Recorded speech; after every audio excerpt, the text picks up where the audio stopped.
In the new millennium, the influence of the 1990s still resonates throughout the fashion world.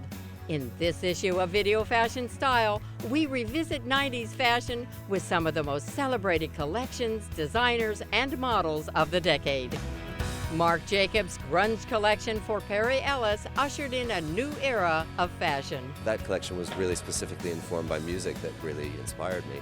Look back on Isaac Mizrahi's legendary career with a retrospective exhibition in New York. Isaac is a designer, but he's also someone that is an entertainer and a performer. Remember the supermodels that rose to fame in the 90s. Thank goodness we're not clones, and thank goodness we all come in different sizes and packages, because it's all working. See how Tom Ford reinvented Gucci.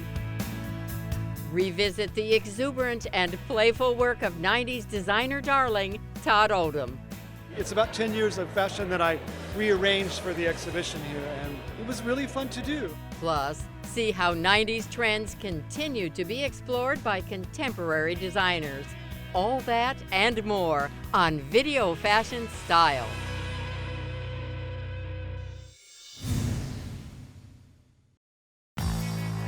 Arguably the most iconic and revolutionary collection of the 90s was Marc Jacobs' infamous Spring 1993 grunge collection for Perry Ellis.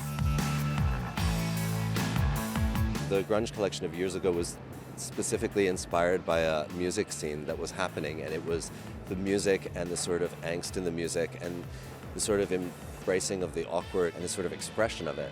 But so that collection was really specifically informed by music that really inspired me. While the collection was a critical success, unfortunately, it was also a commercial disaster and led to the end of Jacobs' tenure at the house. Even though the grunge collection was a commercial disaster for Marc Jacobs, it did inspire a whole idea about dressing, which was a move to a flatter shoe and a sort of slip dress all the time, 24 hours a day. Marc Jacobs has moved on to become one of the biggest names in fashion, still showing his celebrated and often controversial collections today.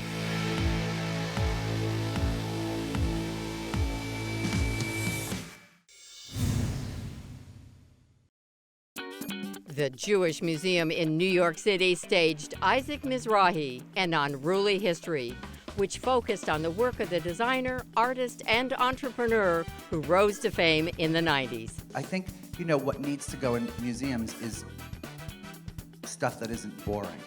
Visual stuff and stuff that has some kind of emotional content and that is not terribly boring, And that's, of course, in the eye of the beholder, so it all becomes very slippery. The slope becomes slipperier and slipperier.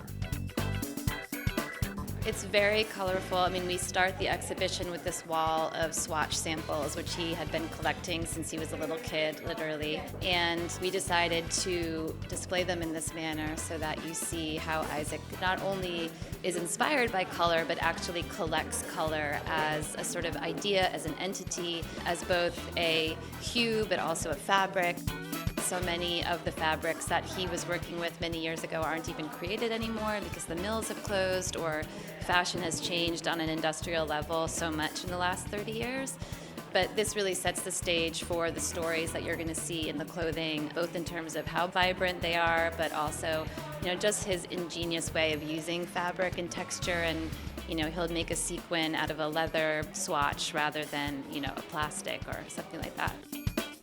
There's the ball gown skirt with the t-shirt, which became so iconic from the film Unzipped and really, distills Isaac's way of combining high and low, as well as just his irreverent approach to glamour and how women should dress, not just for luxury, but also for comfort. And the idea of chic being intelligence rather than just throwing money at something, but actually being smart about how you put yourself together, which I think in terms of design, he was one of the people that really put that front and center, not just in the way he spoke, but on the runway itself. also have one of the looks that he sent down the runway in 2004 when he combined his couture collection with Target's collection, the very first one that a designer ever did with a big box retailer, which has, of course, become now a staple of everything that we know from H&M to Target, so that's a big deal, obviously. So we have one of those looks. There are other things that were really important, his play on politics and culture. So the camouflage dress from 1991, which used the Desert Storm camouflage, which was created for the Gulf War, as well as the totem pole dress, which was worn by Naomi Campbell on the cover of Time, the first black woman on the cover of Time. So there's some really key things here that refer not only to fashion as an industry, but to art and culture as a whole. The exhibit also included Mizrahi's other works, costumes for theater, opera, film, and television. Isaac is a designer, but he's also someone that is an entertainer and a performer. He is deeply interested in storytelling and narrative. I think so much of his work comes from not just what something looks like, but imagining what a woman is doing when she's wearing that piece. So you'll see here collected costumes from 1988 all the way up to the present that he did for Twyla Tharp, Mark Morris, who's one of his best friends, both of them choreographers, the Opera Theater of St. Louis, Sex and the City, The Women, Sandra Bernhardt. And then you also see his sketches, of course, which are incredible. I have a very big archive. I have an archive of dresses, and then I also have a big archive in my small studio of sketches. I have every sketch I ever did, because I don't know why. I feel like the sketches are a part of my flesh. Just to see the sketches in this hermetically sealed sort of environment, you know, with conservators handling them, I just thought, like, what the hell? And I literally had this crazy emotional response when I walked into the room, and I didn't want to burst into tears, but I almost did. In the final room, we have a 3-channel video that highlights all of the appearances that he's made from Sex and the City, Jeopardy, Woody Allen movies, his own talk show, and then a sort of montage of all of the people that have inspired him throughout film and television. This is someone that is an artist, and he's also someone that has taken in culture over his lifetime and is giving it back to us in his unique way. And of course, he's also a New Yorker, and he's also a Jewish New Yorker, so he's a sort of quintessential kind of person that we gravitate towards to make exhibitions with.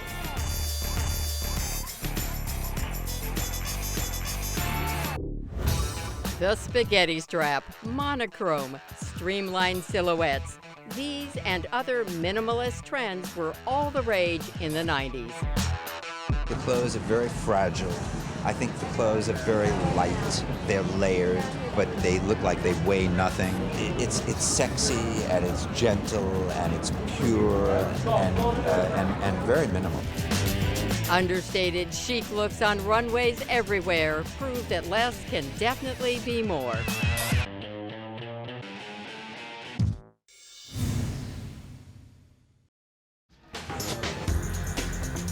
The 90s brought us supermodels. Instead of just selling products, they became the product. For these women, it was a rare combination of beauty, attitude, and business savvy that made them supermodels. Thank goodness we're not clones, and thank goodness we all come in different sizes and packages, because it's all working. I don't like looking like a hag. I think it's really nice to look good. Quoted as saying she wouldn't get out of bed for less than $10,000 a day, Linda Evangelista was the original supermodel. It was this Canadian's chameleon-like beauty that made her fortune. I didn't go from rags to riches. I came up gradually. I wasn't an overnight star. It took me a few years to get going. I went through a lot to get where I am, and I appreciate it. I've always been very lucky in the people that I've had around me. Designers such as Gianni Versace reveled in Naomi Campbell's ability to breathe life into their designs with her panther-like strut. I'm not there to show off myself. I want to show the clothes in the best way possible. Sometimes her runway style had its pitfalls. I had to laugh. I mean, what was I going to do, run off and cry and sulk? Because also I've lived my life in public. I had to make my mistakes in public, but I had to learn from them in public. So that's pretty hard. Sometimes you have to take life as it comes. German-born Claudia Schiffer was the blonde bombshell of the 1990s. I'm not trying to be sexy or anything like that. I'm really normal and rather natural than the girl that everybody sees. I was so afraid as well doing shows because I'm basically like a shy person, and to go out there you have to have a lot of, you have to be really strong and and don't care about all those people. But I managed. The classic face of modeling in the 90s was, without a doubt, Christy Turlington. Her combination of dark hair, almond-shaped eyes, and elegant manner transcended age, fashion, and fad. A photographer had seen my sister and I and decided to take pictures, and we begged my mother to let us take pictures, and he had sent those pictures to the local agency, which were sent to New York.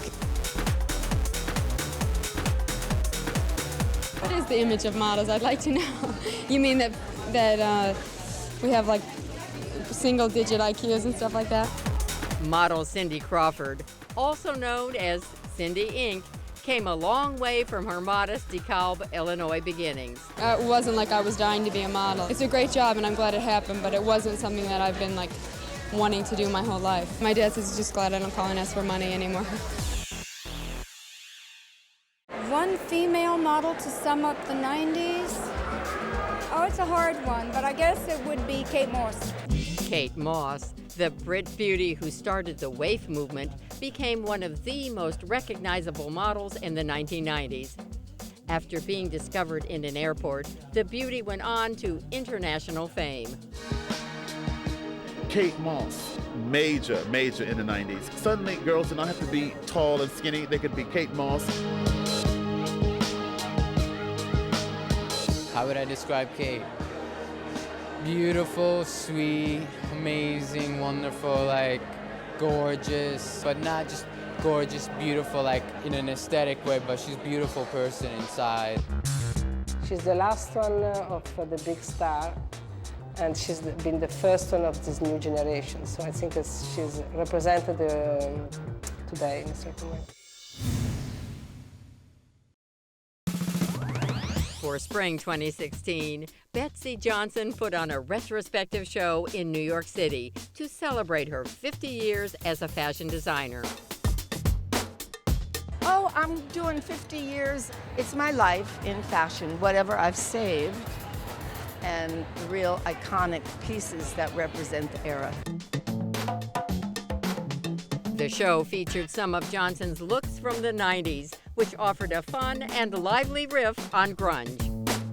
I think that Betsy's a creative force that, you know, she created a world and a look of fashion that at the time that she did it was fresh and totally unknown, and she blew everybody's minds. What I love about Betsy is, like, she's not afraid of color. No. It's gonna be everywhere. 50 years of fashion. Woo! I'm tired, but so happy. It's the most special show for me.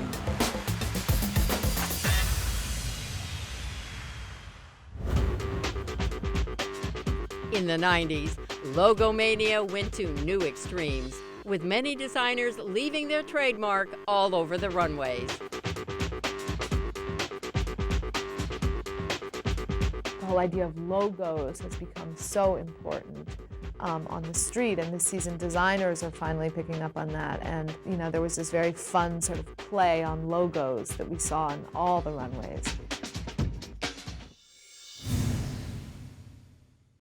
'90s trends were back in style in 2016. The first major exhibition showcasing the exuberant and playful work of 90s designer Todd Oldham was recently held at the Rhode Island School of Design Museum. You know, it's a real pleasure and certainly odd to see these things back together all in one room. And it's not put back historically. It's about 10 years of fashion that I rearranged for the exhibition here. And it was really fun to do. It was only been fun, which, you know, business is not always all the way fun, but this was actually all the way fun.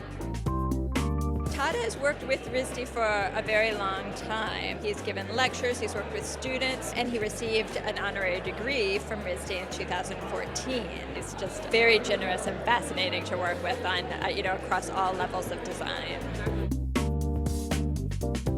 The way that he thinks about fashion really starting with the textile. And that makes such a big difference, and that's what I think we found most intriguing about him, and that's what makes, I think, these pieces look as if they could have been made today, because he wasn't necessarily thinking about the most fashionable cut or trick of the day in the 1990s. He was starting with the textiles. He was thinking about artisans and the expertise of others and putting that together with his own wild creativity. And I think that reads just as well today as it did in the 1990s.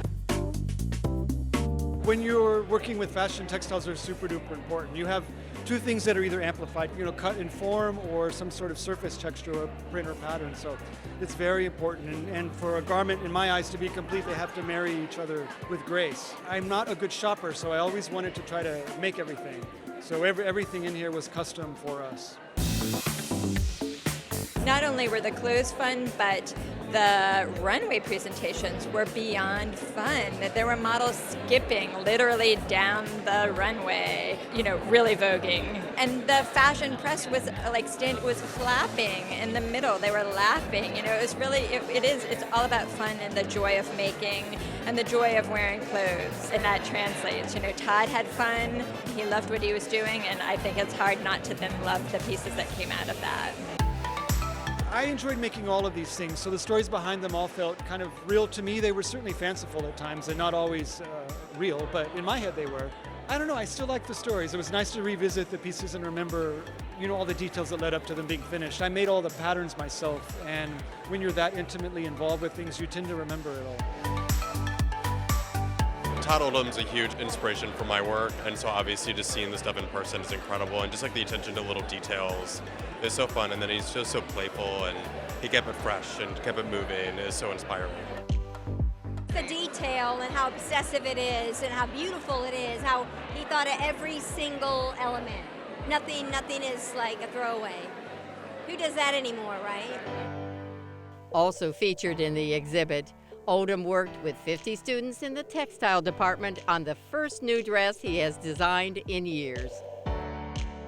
This incredible volume of a dress was made, all the textiles were made here at RISD by RISD students. The kids were enthusiastic to join us in making this 28-yard piece of fabric that was then fashioned into the skirt after many, many months of re-embroidering it along the way.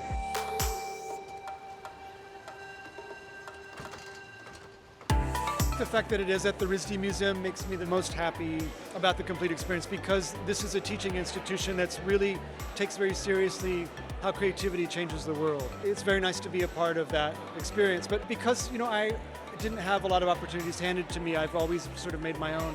I'm hoping that someone that maybe is confused about what the future has in store can see that you can kind of do anything. What you have to do is do it. That's the thing that will get in your way. If you're not willing to throw yourself down the tracks and basically kill yourself to get things done, you shouldn't do it. The 90s saw the face and shape of fashion change dramatically. Powerful, sexy, and vibrant models were being overshadowed by rail-thin girls. The so-called heroin chic look was born. Characterized by pale skin and angular bone structure, this new aesthetic took over the fashion scene.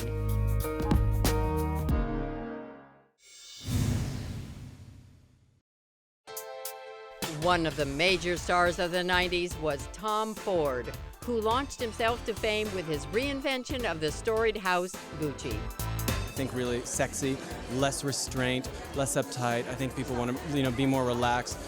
Women are more confident. Throughout Ford's years at Gucci, his always controversial signature remained consistent. It's all about sex with Tom Ford at Gucci, and it's that kind of really racy, slightly dangerous sex, not frolicky kind of sex.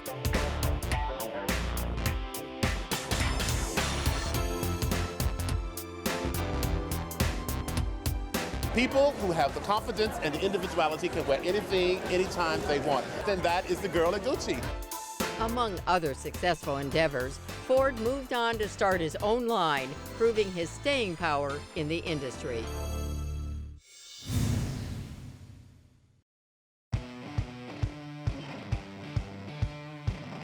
The influence of the 90s on the fashion scene is still apparent on runways today. Revisit some of the decade's hottest trends as reinterpreted by contemporary designers. At Versace, it was all about high-octane 90s glamour and supermodel appeal for fall 2015.